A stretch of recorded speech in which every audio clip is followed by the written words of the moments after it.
Hello, we are live. Welcome to I Love Being Sober. I'm here with Rick Hubbard, and we are having technical difficulties. So we're going to give Rick a minute to log in using a different device. He's going to use his iPad as opposed to his iPad as opposed to his computer. So technical difficulties. We're amateurs over here.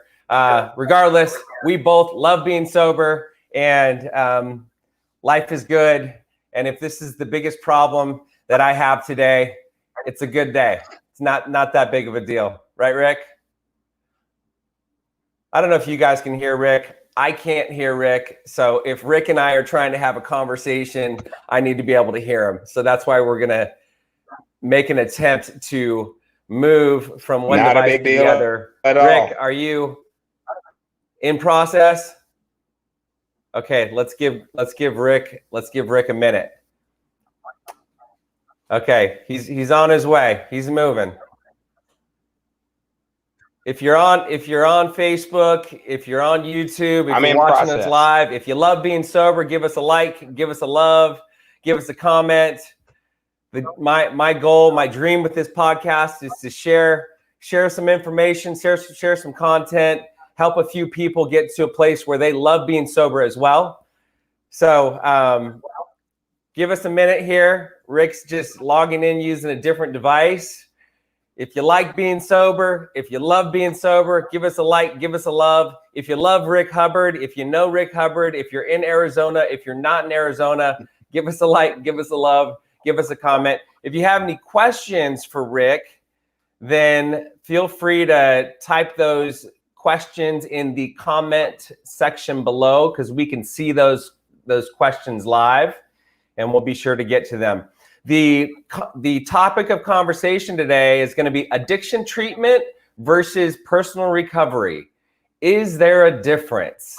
And there is a difference, and that was a topic that was picked out by Rick, and he said, I really want to talk about the difference between personal recovery and addiction treatment, because there's a huge difference and many people are not aware of the difference. And so we're going to talk about that today, what the differences are. And here, I'm going to get Rick on. Okay, Rick. Can you hear me now? Can I hear you? I can't hear you. You can't hear me. I can't hear you. Oh, wow. Rick Hubbard, everybody. Rick Hubbard. Okay, so Rick, go into your, I'm going to put the live stream on. Let me see here.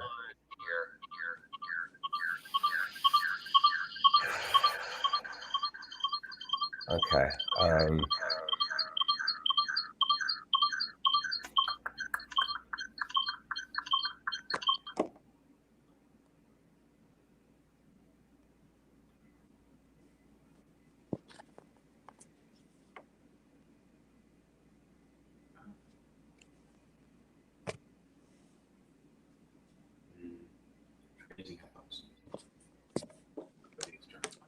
Well, no, that's not. I don't know if you guys can hear me. Okay, so you know what, Rick? I think it's me. Please hop on. Okay. No, I think it's me. I think it's me. Do you have the Bluetooth headphones? Hold on. Try the audio. Click the MacBook Pro speakers.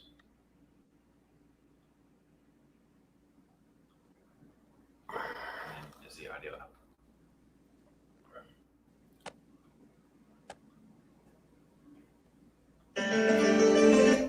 Okay, Rick, are you there? I'm here. Yes, I can hear you. You can hear me. I can hear you. I actually think that was my fault, Rick. I think you did everything right.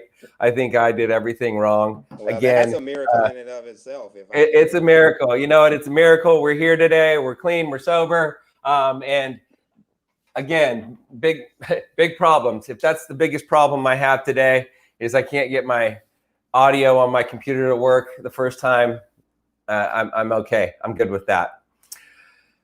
Okay. We still have an audience. I'm not sure that we do, but You and I we do. It's recorded live and it's going to continue to replay. So take two. We're going to start over.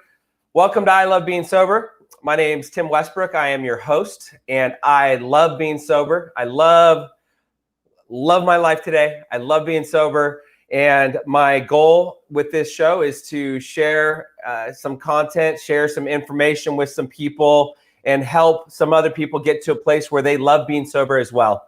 And I can tell you that before I got clean and sober, the thought of getting clean and sober was not appealing. It wasn't desirable. It was a fate worse than death.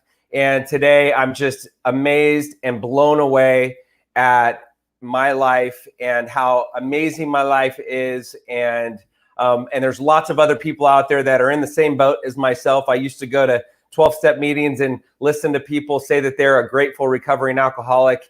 And I was like, they're lying. They're not telling the truth. But today I am one of those people. And so, and I think Rick's one of those people as well. So I'm here with Rick Hubbard. Really just so excited to be here with Rick today.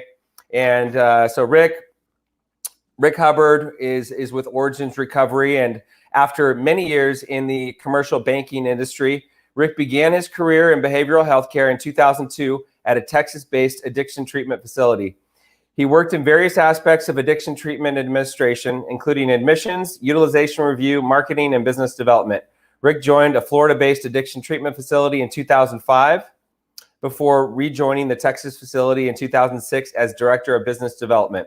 In 2012, Rick joined 𝐒𝐔𝐁 Recovery Centers as a community relations representative, became a licensed chemical dependency counselor intern in 2013, and was promoted to Executive Vice President in November of 2018. Rick manages a team that includes 9 professional relations representatives across the country. Rick serves on the board of directors of C4 Recovery Solutions. He's a member of the National Association of Alcohol and Drug Addiction Counselors, the Texas Association of Addiction Professionals, and he also serves as co-chair of the DFW Behavioral Health Symposium. Rick, welcome to the show. I'm grateful to have you here, and so glad that we were able to work through the technical difficulties at the beginning. Thank you. Thanks for having me, Tim. It's a pleasure to be here today. Yeah. And it's a pleasure to be sober today. Absolutely. And so if you're out there and you're listening and you like Rick Hubbard, if you know Rick Hubbard, give him a like, give him a love, give us a comment, give us a question, and let us know you're there. So Rick, let's dig into it. First, I want to hear about your journey to recovery. Tell me a little bit about you, Rick. Well, you know, Tim, as you mentioned in the bio that I gave you, you know, I worked in the commercial banking for many years. I worked in some form of finance from the age of 23 up until 1999, and that would have made me 45. And, you know, for most of my life, I thought I was doing quite well. You know, at least on the outside, it appeared as though I was doing well. Right.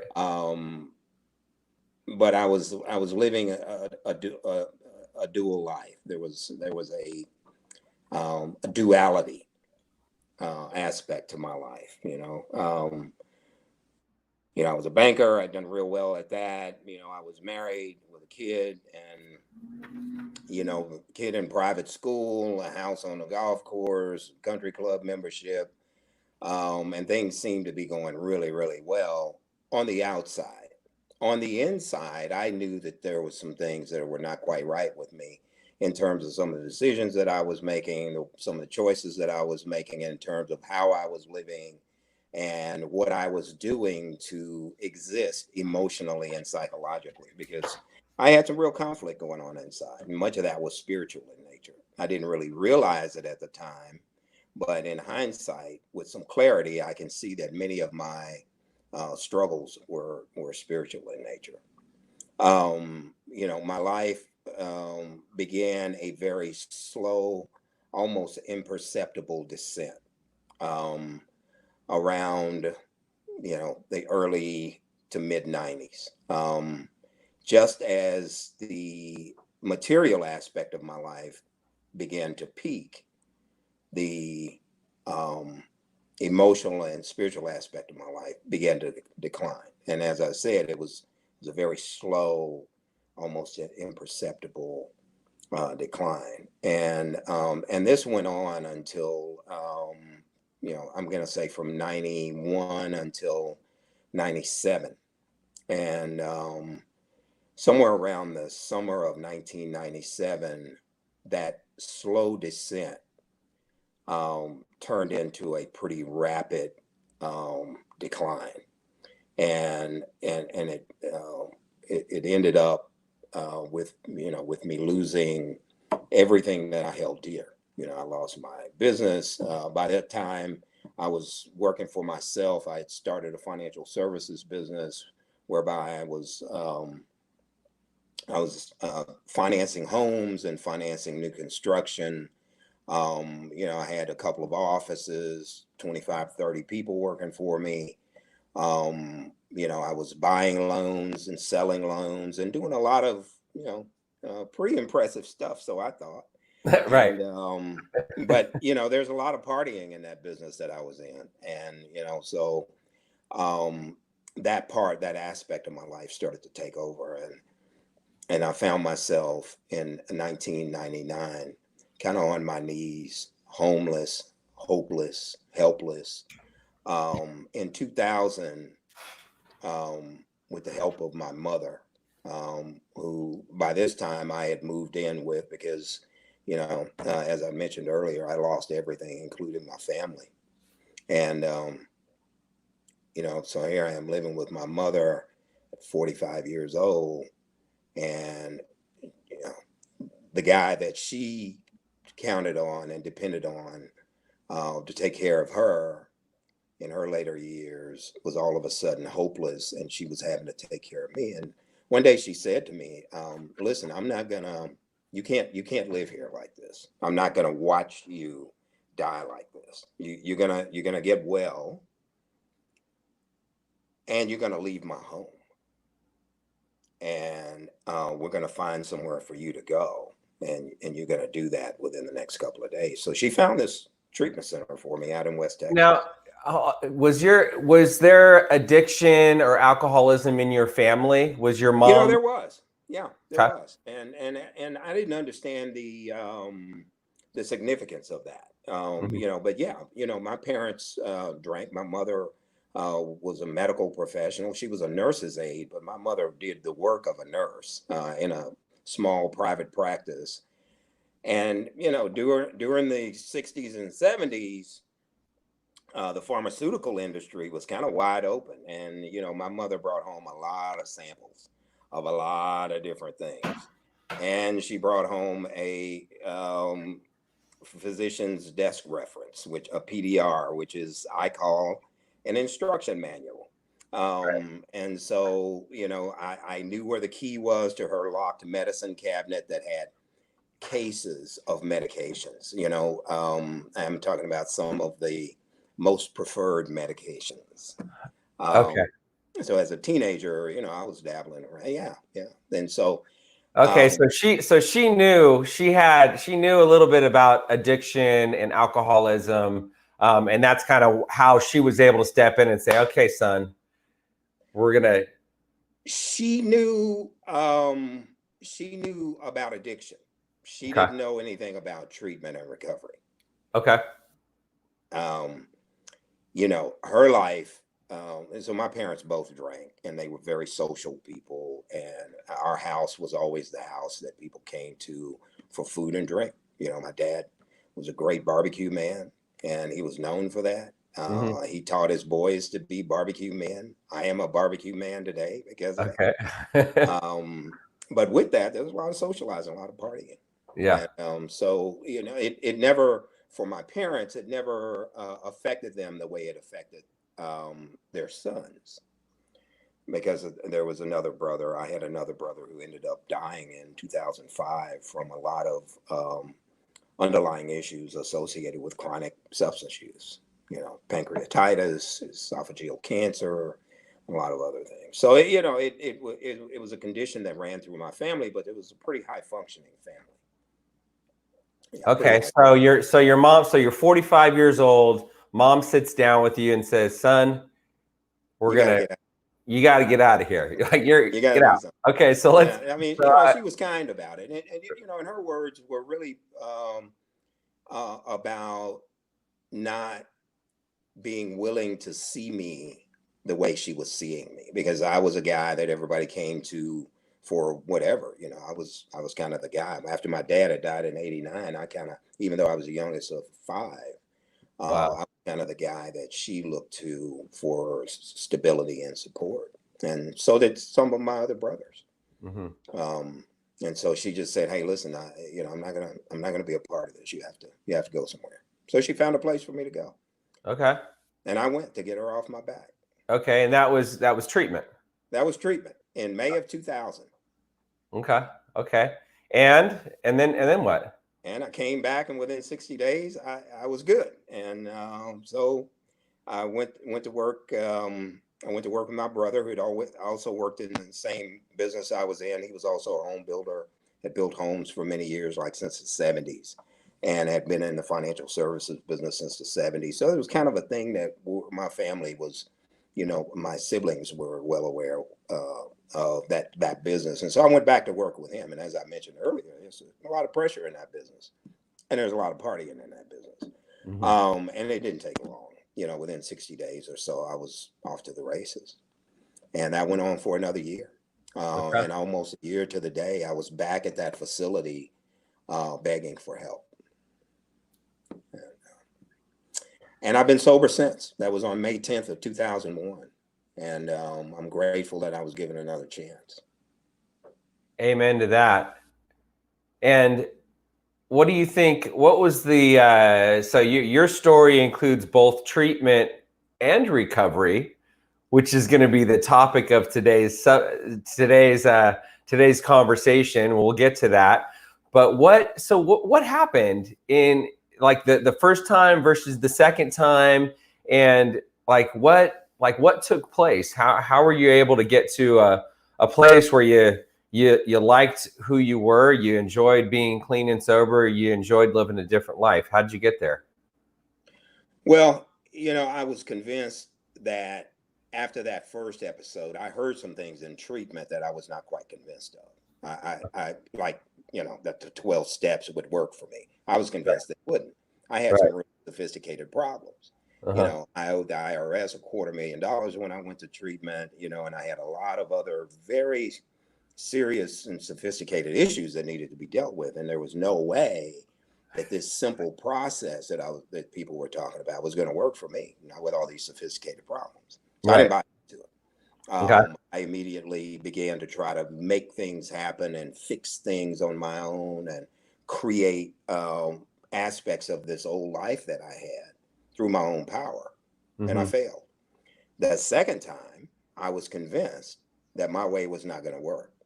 And I was willing to follow these very simple suggestions that had been given to me. And so, and one of those suggestions was to, after treatment, to go into a sober living and stay there and don't come back to Fort Worth, Texas, anytime soon. And of course, the district attorney's office in Tarrant County, they agreed that I should not come back anytime soon. I'd gotten involved in a lot of financial stuff. One of the blessings of my experience was that I was very good at the work that I did. I had been trained well at the banks that I'd worked for, and I was very good in helping people make money and taking care of the financial needs of other people. The curse in that was that a lot of people trusted me with their money, and I was not trustworthy. And so I committed several indiscretions, which, the DA's office thought were federal crimes. I thought they were civil matters. We had a disagreement. They won, and I pled no contest to some financial crimes. Yeah. Man. That got my attention as well. Yeah. And that was a great motivator after being told, you know, you get this right or you're going to prison. Wow. And I know I look tough and I got, you know, I'm real buff and everything, but you know, I'm not much of a fighter, and I heard you have to do that in prison. You're like, hold on, time out. Let me see here. Let me see if I can do something different. Okay. Yeah. Yeah. All right.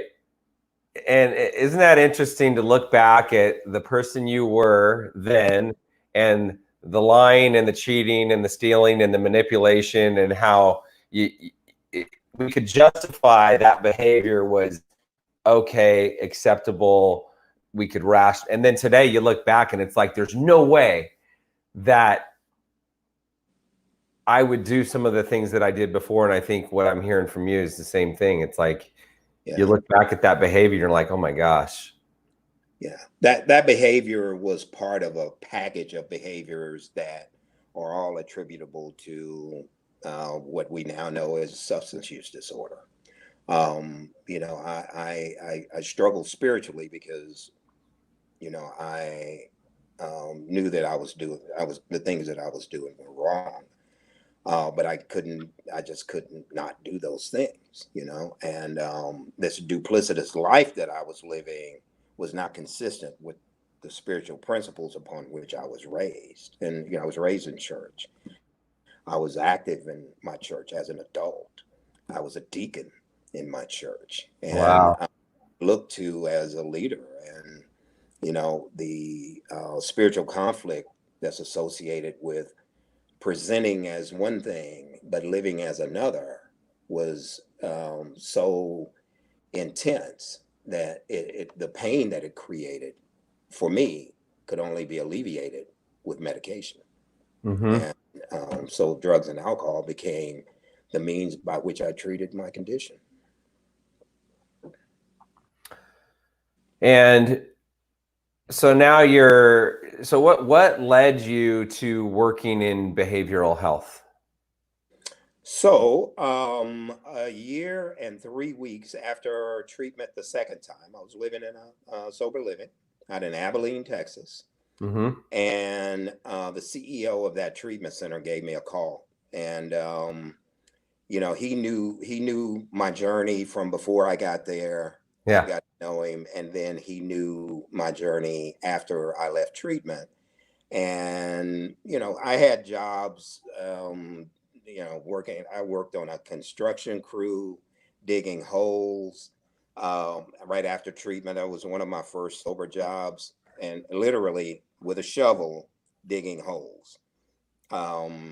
You know, you hear about people digging ditches. Well, I did that for many months, and I was very good at it. I became very, very good at that job. It was a tough job. You know, I'd taken a third step, and I turned my will and my life over to the care of God as I understood God, after getting serious about doing step work. And 90 days after that, I was in a ditch in Abilene, Texas in June with a shovel digging holes.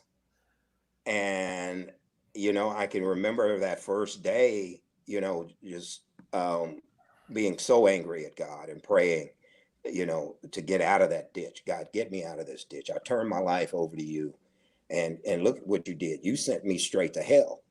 And that's how I saw my life, that my life was destroyed. And I couldn't reconcile that I am using drugs, you know, or alcohol. And so life is supposed to be good, right? I'm supposed to get back everything that I lost, including my, you know, my way of living and my job. Right. It's kind of hard to get a job in financial services when you've pled guilty to misappropriation of fiduciary property, commonly known as embezzlement. And so ditch digging is what I was qualified for. Oh man, you know, it's so crazy. You go from working in the financial industry, making money, you're on top of the world, you get sober, and then you're digging ditches. And I can relate to that, because it's, you know, my life, I was doing well, I was successful, and then I get clean and sober. And just because you get clean and sober, a lot of people think you get clean and sober, I'm supposed to get everything back, like snap my fingers, like what's going on here? Like I'm honest, I'm doing the next right thing. I've made all my amends. Like, why don't I have my life back? And next thing you know, you're digging ditches. I was driving for Uber, and it's like there's something magical about doing mindless work. You know, when you're early on in recovery, just being able to focus on the 12 steps, being able to focus on building relationships, building intimate relationships, living an honest life, developing healthy habits, developing a different and new lifestyle, a new circle of friends. There's something magical that happens when you get to just focus on recovery, and you don't have to worry about being the king of the world yet. It was magical. It was, and that's a perfect term to describe it. You know, I use the term metaphorically, but I found God in a ditch in Abilene, Texas, and you know, I never knew a real concept of God. I had these images of God that were, you know, based on the relationship that my grandfather and my grandmother and my mother and my father, their concept of God. And through this process, and after praying to get out of that ditch, and I was still in the ditch the next day, I began to pray for perseverance to stay in the ditch, to get me through this day, because I needed a job.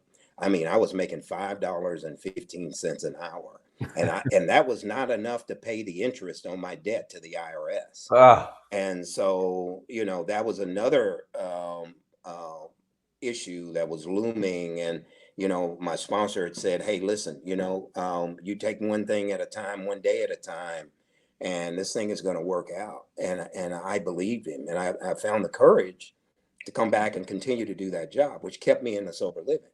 I needed that job to stay in the sober living. I needed the sober living to stay sober. Mm-hmm. And so I had to not get too far out ahead of myself, and the simplicity of just going and digging the ditch. Just dig the ditch. Don't try to analyze why the ditch needs to be dug 12 inches by 12 inches, which I did at first. I wanted to debate the merits of how straight it needed to be when the supervisor or the superintendent said, hey, that line isn't straight. And I would argue that, well, it doesn't have to be perfectly straight. Yeah, it has to be perfectly straight. Just dig. We don't want to talk about how or why. Just dig a ditch. Right. And I became very good at that, following those very simple instructions. That was a miracle for me. Yeah. And so how did you, and then what? So how long were you in sober living for? 1 year and 3 weeks. 1 year and 3 weeks. So I got that call. You asked me how I got in the addiction treatment business, and I went on this long diatribe about how I got there, but you know, it's part of the story. So the CEO at the treatment center gave me a call. By that time, I graduated from digging ditches to actually picking up guys and driving them to the ditches to be dug. And I was kind of like a supervisor, you know. But anyway, he called me up and he said, hey, listen, you know, we've never had anybody represent our programs, and we need to diversify our payer mix. And at the time, they were solely dependent upon state-funded contracts with the state of Texas to pay for treatment at a very low rate. I didn't have any money to pay for treatment. My mother didn't really have funds to pay for private treatment. I was not covered by private health insurance. I had nothing. So this was a state-funded facility, but they were struggling with being able to provide decent treatment services at the rates that the state of Texas were reimbursing them at. So they wanted to diversify. They wanted to get into the insurance reimbursement business, and they had no idea how to get there. But the guy had confidence that I had some skills that could help them. And so I went to work for them on May 28th of 2002. And I ended up working there for a combined 10 years. Wow. And there was a brief period in 2005 when I moved from Abilene and moved down to South Florida because that's where she was living. And she had said to me, I'll never lived in Texas. And I had said to her, I'll never live in Florida. And we now both, I moved to Florida and now she lives in Texas. So that's how that happened. Okay. And so now you're working in the industry, and one of the things this was your topic, you wanted to talk about the difference between addiction treatment and personal recovery. You have experience with both.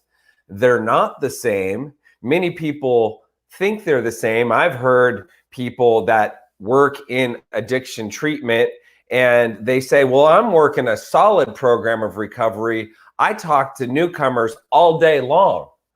And that's there. And it's like, that's, that's not really working a program of recovery. So let's hear from you. What is addiction treatment? What is your personal, what's the difference, Rick?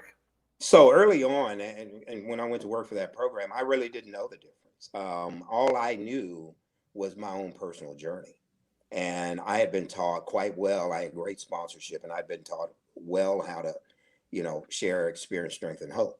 And I had been taught that that's how you keep what you have. Mm-hmm. You give it away. And so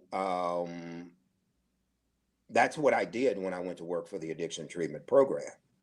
I talked to a lot of callers, families, or potential patients who were in need of help. And I shared my experience, strength, and hope. That's all I had to share. Mm-hmm. And I guess to a large extent, that helped people get into treatment that were otherwise struggling with how to get there. There may have been a degree of desire, but they lacked the detailed information as to how to get there. The more of this work that I did, the more I understood that I needed to know more. I needed to learn more because I was dealing with situations that were far more complicated than simply, don't drink, don't drug, get a sponsor, take the steps, which I think is a great foundation for recovery. But, treatment becomes a whole lot more than that. When you look at many of the co-occurring conditions that patients and families present with, and it seemed much simpler then. It seemed much simpler in 2002 and up until 2010 or 12 or so it appears. And I've spoken to colleagues who say, well, we don't see just straight alcoholics or straight drug addicts anymore. Everybody's got some co-occurring stuff going on. Well, I think the truth is there were always co-occurring things going on with patients. We just didn't have the information available to us to identify those things. And in some cases, we didn't have the treatment methodologies available for whatever programs we worked for that could address those things, which is why I ended up actually going to work at Origins, is because, Origins was doing a whole lot more than just, 12-step work. That's really a small percentage of the total of the total work that Origins does. A lot of people, debate this issue as to whether we're in the recovery business or we're in the treatment business. I've heard people who work in addiction treatment say, I work in recovery. And you might. I think people that work in recovery are people like you who work with sober livings, mm-hmm. But if there are clinical services going on, then you're not working in recovery, you're working in addiction treatment. And, and because I'm in recovery and work in addiction treatment, and I'm talking to people constantly about addiction treatment services, and perhaps even in some limited cases, sharing my own experience, strength, and hope. That's not my recovery. I think one of our industry's weak spots is that, we have a lot of well-intentioned people that work in our business that forget about their own personal condition. One of the things that I've learned to embrace is that I need to change always. Mm-hmm. And it never stops. I never get to a place where I'm just like, okay, I'm there. I don't need it. I don't need to get any better. I don't want to get there. I love and embrace change. I want to get better as a human being. I want to get better as a practitioner. I want to be a better technician. I want to be a better dad, a better husband, a better friend. And so with that, I need help. I have to do some things. Now, I think within my personal recovery, you know, I have a system of care around me that helps me in my recovery. I've recovered from a hopeless state of mind and body. I maintain that by giving away freely what was given to me. Mm-hmm. My work, on the other hand, is not fulfilling the need that I have in my personal recovery.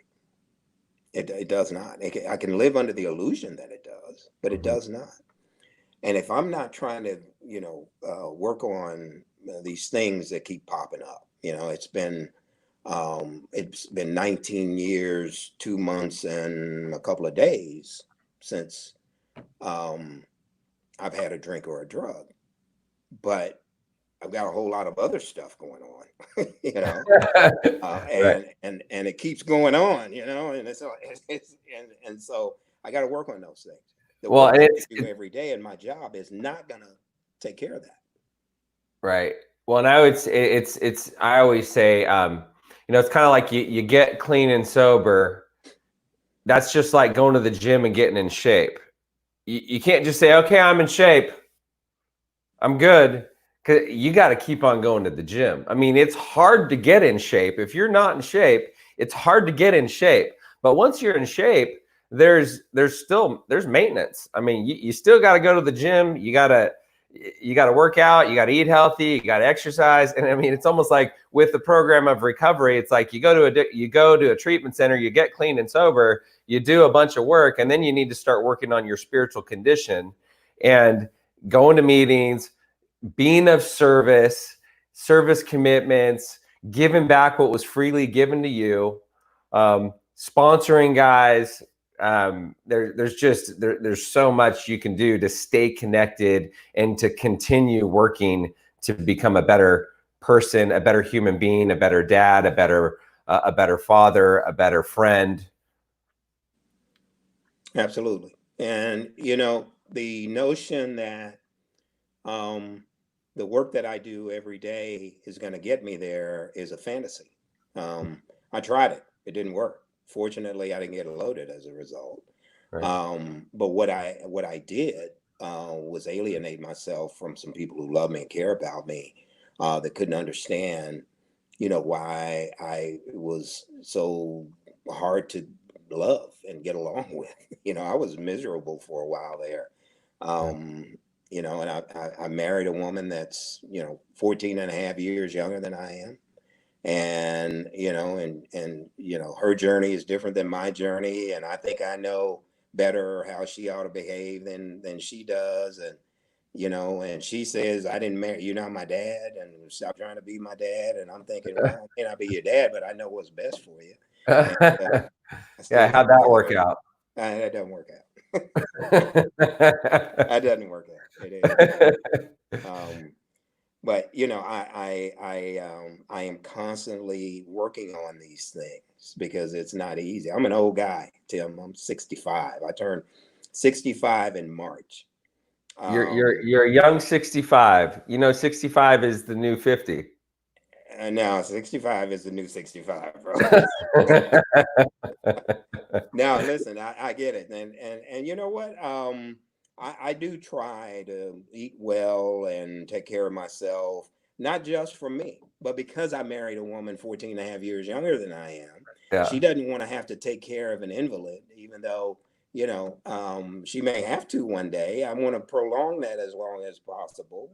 And be as well as I can, body, mind, and spirit. So let's and so addiction treatment versus personal recovery, the lines are blurred. And I mean, that resonates with me because it's like, and to your point, I do work more in recovery where Camelback Recovery is a 12-step based program. So guys and gals are going to meetings. They must work a 12-step program.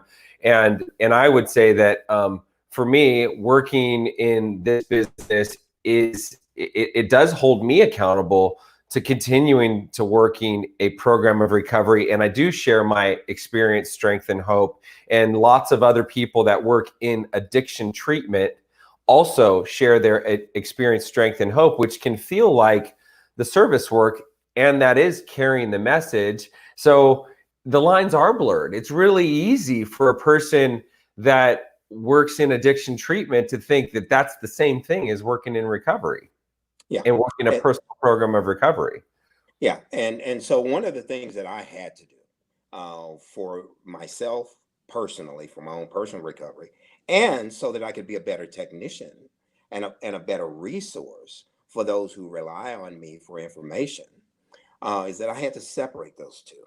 Mm-hmm. I had to separate myself from the patient directly. And I deal mostly with professionals who have a need for resources, or the families that these professionals have connected me to. Seldom do I actually have any interaction with the patient today. I leave that to our admissions people. I leave that to, once a patient comes in, I leave that to our clinicians and to our recovery advocates and to our alumni care coordinators. I stay out of that because there is this tendency to kind of fall back on that as a means of, fulfilling my personal recovery needs. But I can tell you, it also is in my experience, this serves our patients and our families better as well. Mm-hmm. Because I'm not blurring the lines for them. Families can become dependent upon me if I'm not careful for things that they should be depending upon a therapist for, a family therapist, or an Al-Anon sponsor, or another recovery coach, or some other professional who is better equipped to handle their emotional and psychological needs than I am. And, we are not confused. When I say we, I'm talking about me and our team and our organization. We're not confused about who we are and what we do. We understand these roles and how they play into being a resource for families. And so we try very hard to stay in our lane and not get confused. And it works best for me because I'm a codependent. I was codependent long before I ever took a drink or a drug, and yeah, if I'm not careful, I get wrapped up, and at 9 or 10 o'clock at night, I'm on the phone with somebody when I need to be in there with my wife watching movies. If you talk to Ken Richardson, the founder of CODA, he'll tell you that all addiction stems from codependency. I believe it. That's and so that's kind of his belief. And if you think about it, it's like, okay, yeah, I can see that. I can. So if you're an addiction professional, you figured out that you need to separate the two. So there's lots of other treatment professionals out there that are listening, and we got lots of comments here. We appreciate. There's actually one of the users said that their daughter went to Origins and lived at a Camelback Recovery home. So we've shared mutual clients, and so yeah. Awesome. Lots of comments. Kevin Brown, John Dalton, Debbie Marshall, Jay Staples. Jay Staples says you're the Godfather. I've heard that before. And so lots of really cool comments here. Thomas O'Hagan, work as a vocation, and working AA or whatever recovery program you choose is avocation, explained in the foreword to the first edition of the Big Book. So some great comments here. So what suggestions do you have for people? How do they separate working a program of recovery versus getting caught up working in addiction treatment and thinking that is also work in a program of recovery, because let's face it, most of the people in this industry are in recovery. We're addicts, we're alcoholics, we're codependents. And so we get focused and we're workaholics, right? So next thing you know, we're so focused on work that we push our personal recovery program aside. How were you able to overcome that? So one of the things that I did, I made sure that my home group was one that gave me personally the best opportunity to be of service. And in doing so, the choice that I made for a home group gives me no opportunity to put patients in treatment that are coming from my home group. And so here's what I mean. Okay. My home group is in the inner city. Uh-huh. And it is a group that is predominantly people that don't have resources for treatment the way we provide it, and the way most of my contemporaries provide treatment. But they are people who need help from time to time, and they don't have resources, they don't have insurance, they don't have funds to pay for it. When somebody is beyond my help in a 12-step capacity, I will refer them to local resources that are state funded, or that, services, service organizations here locally. And so I'm never tempted in my home group to switch hats. If somebody stands up and says, I'm struggling, I need help, I've been using for the past 2 weeks and I don't want to use anymore, my help for them has nothing to do with origins. It will not. Right. Ever. Under any circumstances. Now, I have had colleagues in the room who are also professionals call me in a professional capacity about families that they are working with or whatever. All right, I've done that. But as far as a potential patient in the rooms, right, that's not. So there's a hard line that you draw. It's not going to happen. I hear stories about guys in the rooms, handing out cards and brochures and that sort of thing, and I think that's about as nasty as you can get. I think that's like going to a nursing home and handing out brochures for a mortuary. And right. and I can't go there and stay sober. And maybe I could. I don't want to take the chance. It's not worth it to me. Right. If I work hard at the job that I'm paid to do, I don't need to convolute my personal recovery that way. On the other hand, there are some people who that is their sole source of referrals, is through their own personal recovery. I'm not judging them. Right. I'm simply saying it doesn't work for me. Right. I think to your point, it just becomes really blurry. Yeah. Becomes really blurry. And it makes me think of we had one of our residents, he lived in one of our homes. He also goes to one of the meetings that I go to, my home group, and I saw him at that meeting, and he was somewhere else at a different home, and I was talking with his therapist, and she said, well, why don't you have a conversation with him about, and I'm like, gosh, I just don't really feel comfortable talking with him in that capacity at a meeting, or at the meeting before the meeting, or dinner after the meeting. That's just not really, so it's kind of like it just doesn't feel right. And listen, there may be some situations where it is, appropriate and completely justifiable and understandable. And I'm sure that there are, and I've gone to other groups where that has happened, where I have had people approach me and say, hey, I'm struggling and, I need help. I need to get into a detox. Can you help me? Will your facility help me? Well, I also have the benefit of working and living away from where my facilities are. Right. And so, that also has kind of insulated me from the temptation to do that. But, and again, I'm not judging anybody if their personal journey intersects with their professional journey in such a way that it is common and customary for them to do that. I'm not judging that. For me, it does not work. Right. It does not work. It drives me nuts.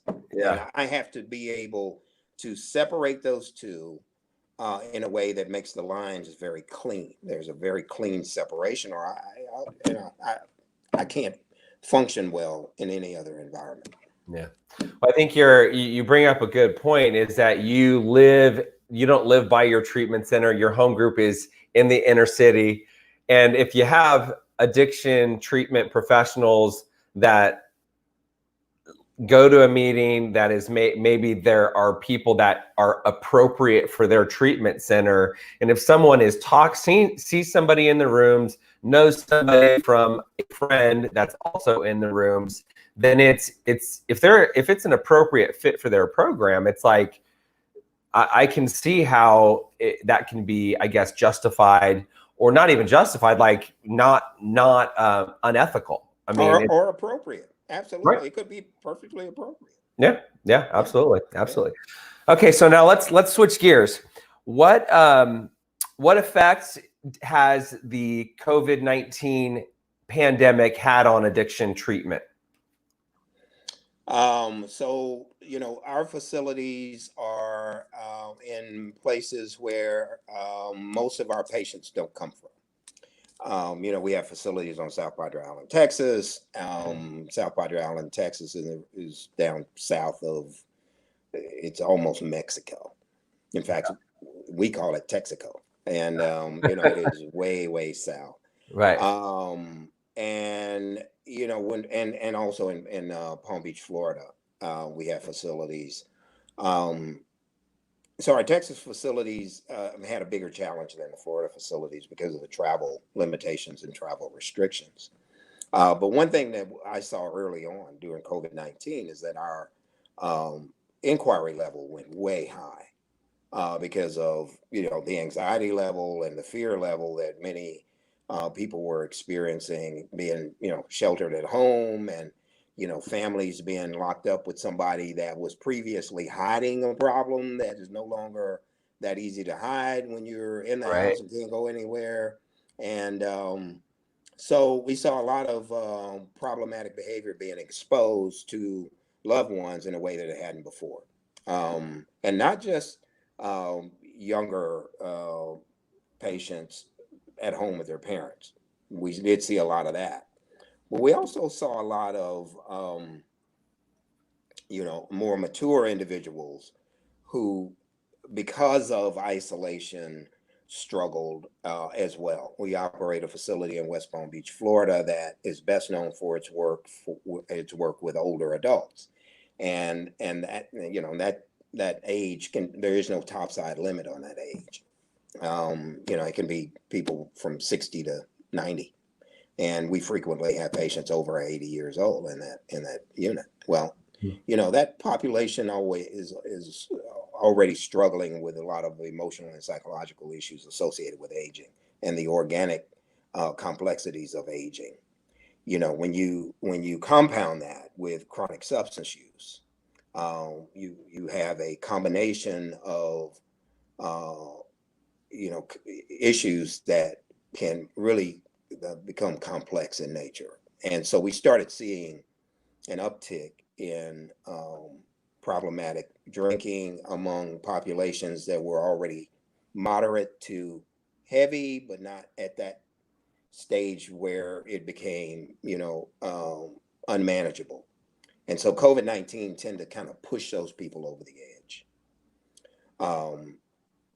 And from an emotional, psychological point of view, the needs of those patients became far more complex. And then as we moved into April and May, especially as different parts of the country became restricted in travel considerations, we saw our level of inquiry kind of dip a little bit, especially coming from the Northeast. Right. And then we saw it ramp up. So right now, you know, Texas, Florida are the real hot spots right now. And so now we have people from other parts of the country who are asking questions like, hey, you guys are like overrun with COVID. What happens if I come there? I mean, what's going on? And so we have another dynamic in place. We also have had some struggles with our staff being afraid of getting sick and going home to loved ones who are vulnerable. And so, you know, we've tried to operate in a kind and compassionate way and help our employees, take care of their families in a way that doesn't jeopardize their livelihood, and, you know, give people time off when they need it. And because of the heightened stress associated with addiction treatment during a pandemic, we've been, you know, sensitive to the emotional needs of our staff, and, you know, making sure that we're providing adequate downtime and support services, whatever that may look like. You know, this is unprecedented what we're looking at now with our entire socioeconomic condition with the pandemic. You know, these are unprecedented times, and I think these are opportunities for us to kind of reset our thinking, reset our priorities, and kind of take a look at what's really, really important as a society. And certainly caring for those who are in need, that have substance use disorders, cannot be ignored simply because we have a medical emergency going on with COVID-19. There'll be many, many people die from the horrors of addiction because of fear of getting help, fear of going into environments where they might get sick with COVID-19. There's a whole lot of stuff going on. Heightened anxiety and fear, economic loss through job loss. All of these factors are contributing to an increase in, the complexities of substance use disorders. And so we as an organization have taken a position that we're going to provide help for those who need it. That's what we do. I think that's what we have been ordained to do, so to speak. And we're going to do that as well as we can. Yeah, I think you bring up a couple of really good points there, which is the world is changing. Like the new norm, like we're in unprecedented times, and things have changed. We have a new norm where there's a different norm. There's a different way to go about living life, doing business, helping people. We have to be way more tactical, way more careful. We have to be mindful and aware of people that are struggling with both addiction, anxiety, depression, stress, job loss, economic loss, and there's so many other things to it. And really and I've heard of lots of people out there. So, and with the social distancing and isolation, which is the opposite of human connection, which as humans, we need human connection, right? So with this pandemic and the suggestion for isolation, and not to mention the face masks, it's harder to connect with somebody because you can't see their smile, you can't see their face. And so is it better to just sit in your addiction, or is it better to go to treatment? Is it better to get into recovery? Is it better to connect with other humans that are also in recovery? It's very interesting what's happening right now, and I'll be I'm really curious to see what's going to happen here over the next 6 months to a year. Yeah, me too.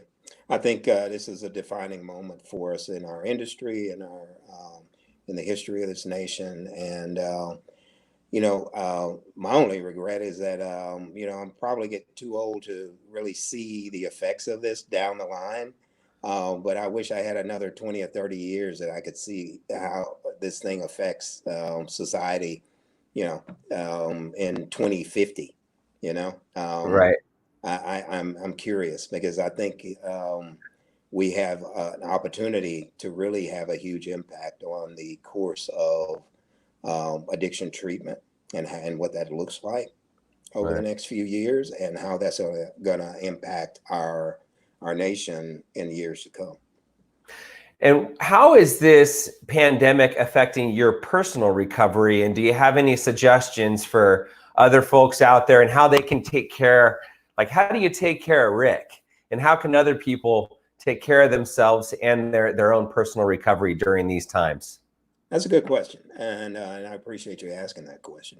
I appreciate you caring enough to ask that question.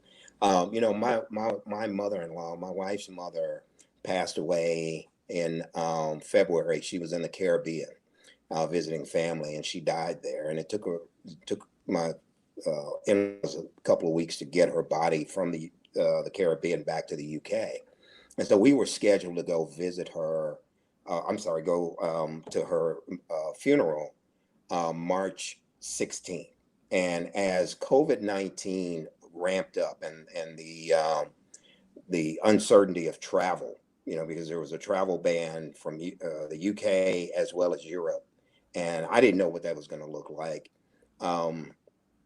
So I had to opt out of going there. But my wife went, and on the 16th of March, she goes to London to her mother's funeral, and they didn't have the protocols in place that we had in place at the time in terms of social distancing, banning large gatherings, and so on and so forth. And there were probably 150 people at her mother's funeral, and then 2 receptions after that. So I anticipated,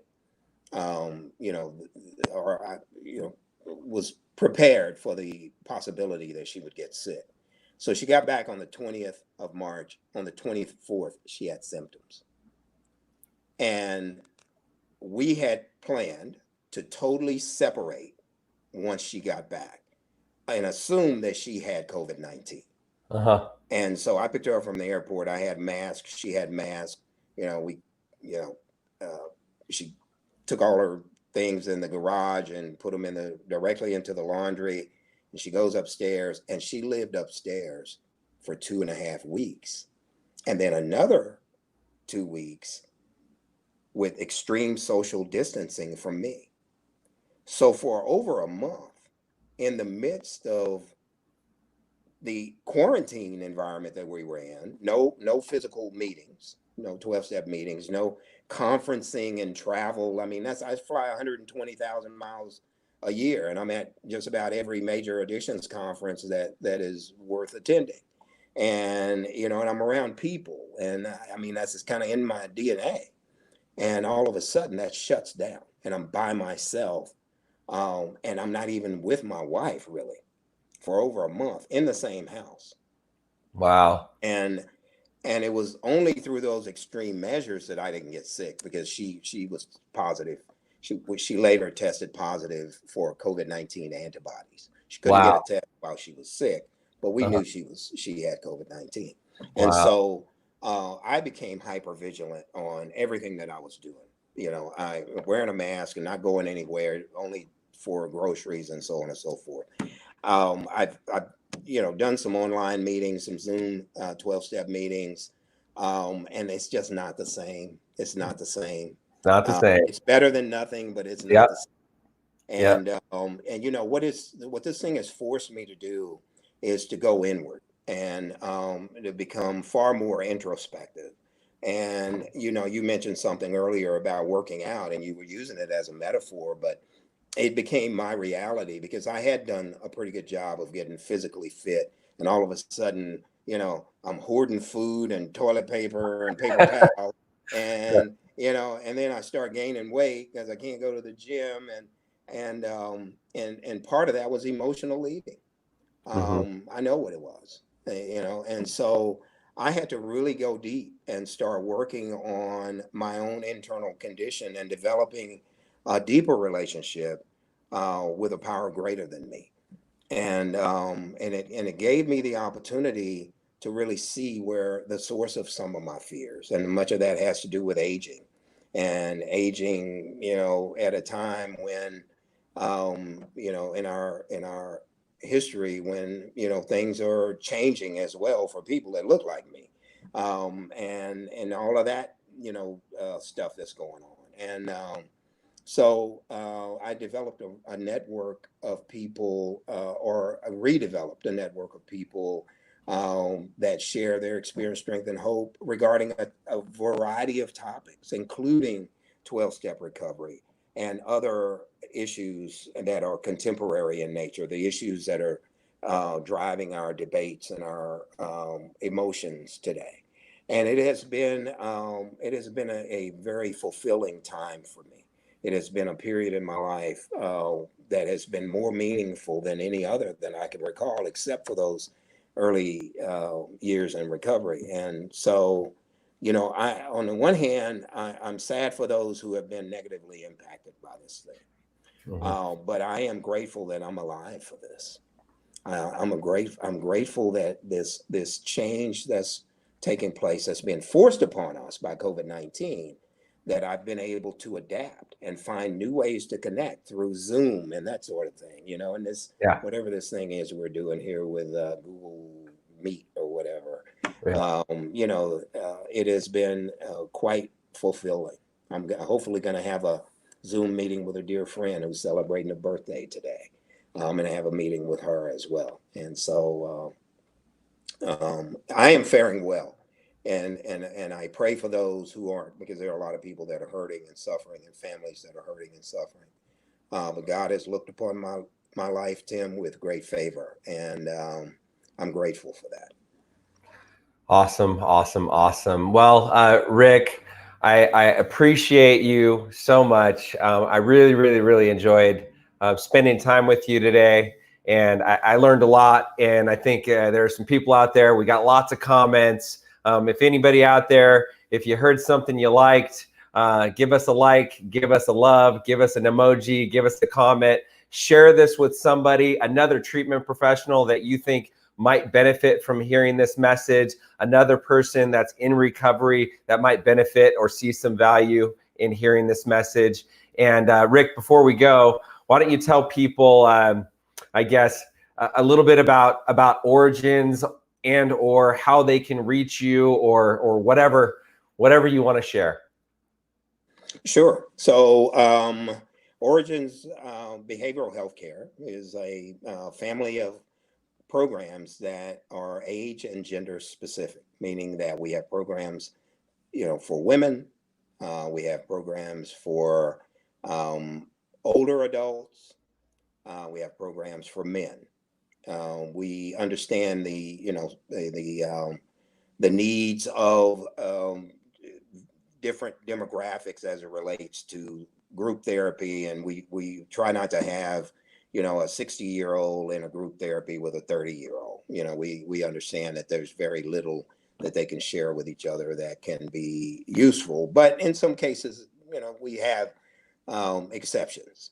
And these programs, the Hanley Center in West Palm Beach, as I mentioned earlier, is best known for its work with older adults. We can take patients with extremely high levels of medical and psychiatric acuity, even though we're not licensed for primary psych on any given day, based on the patient's condition. You know, it can look like, you know, a primary psych facility. We have staff physicians and staff psychiatrists, and it's treatment that's done, in my opinion, at its very best. We operate in West Palm Beach, Florida, and South Padre Island, Texas. You can go to originsrecovery.com for more information, or you can reach me at area code 817-507-5615. How is that? Yeah, there you go. Great. Okay, last question, Rick. Quite often you've sent people to Arizona to do outpatient treatment and sober living. Why do you believe in sending people to a different state or a different part of the country as opposed to either where they went to treatment or where they live? So, you know, many families would prefer that the patient go somewhere other than the scene of the crime, so to speak. You know, I believe that, you know, we can create a new environment for a person, one that is totally different than the one that they're accustomed to, which has created a lot of misery and pain for them. that we can offer a level of hope that, you know, is devoid of any remnants of that past horror.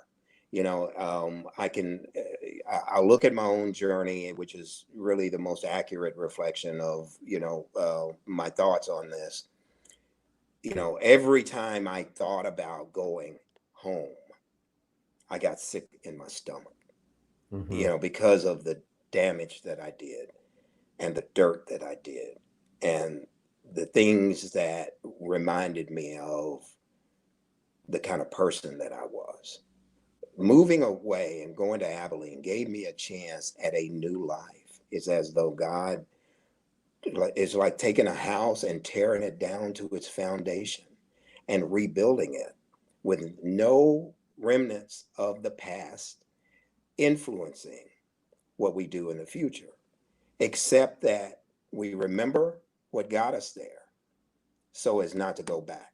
And I believe that, you know, getting a new start is something that can help propel one's recovery in a way that, you know, going back to the old place can never do. There you go. Well said. Rick, thanks again so much for your time. Enjoy the rest of your day. I appreciate it. Thanks a lot, Tim.